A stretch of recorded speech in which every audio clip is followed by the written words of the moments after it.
এর নবীর উম্মতের দল, তওবা করলে তওবার মতন তওবা করেন। আল্লাহ পাক রব্বুল আলামিন তওবাকারীকে অনেক ক্ষমা করতে পছন্দ করেন। আল্লাহ বলে, বান্দা বান্দা রে, আমি আল্লাহ হইলাম রহমান, আমি আল্লাহ হইলাম রহিম রে। বান্দা তওবা করবে, মাফ করে দিব আমি আল্লাহ। বান্দা ক্ষমা চাবে রে, মাফ করে দিব আমি আল্লাহ। বান্দা আমার কাছে চাবে, মাফ করব আমি আল্লাহ। তার কারণ বান্দার আল্লাহ পাক রব্বুল আলামিন ঘুমও নাই, তন্দ্রাও নাই। আল্লাহ বলেন, লা তাখুযুহু সিনাতু ওয়ালা নাওম। আল্লাহ তাআলা ঘুমান না, আল্লাহর ঘুমও নাই, আল্লাহ তন্দ্রাও নাই।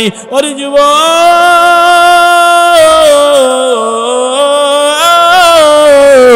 আর কয়দিন বাঁচবেন? ও যুবক, আর কয়দিন বাঁচবেন? হায়াতের কথা বলা যায় না, হঠাৎ করে মানুষ মারা যায়,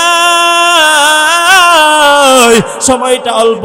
যুবক রে, সময় আছে, এখনো সিলিন্ডার হয়ে যান মালিকের কাছে, আল্লাহর কাছে ক্ষমা চান। সামনে আসছে রমজান মাস, রমজানের জন্য প্রস্তুতি নেন। কেমন প্রস্তুতি নিবেন? ও যুবক, আপনি আল্লাহর কাছে ক্ষমা চান। কেমনে ক্ষমা চাইবেন?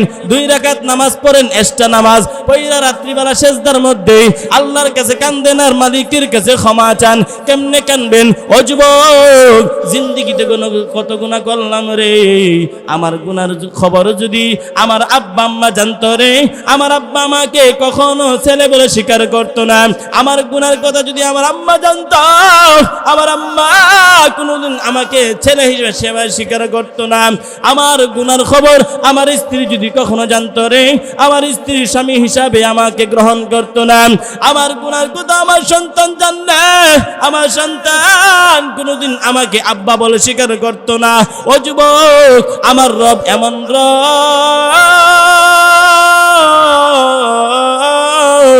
বান্দা যদি মালিকের গোলামি না করে রে, তারপরও আল্লাহ খেদা দেয় না।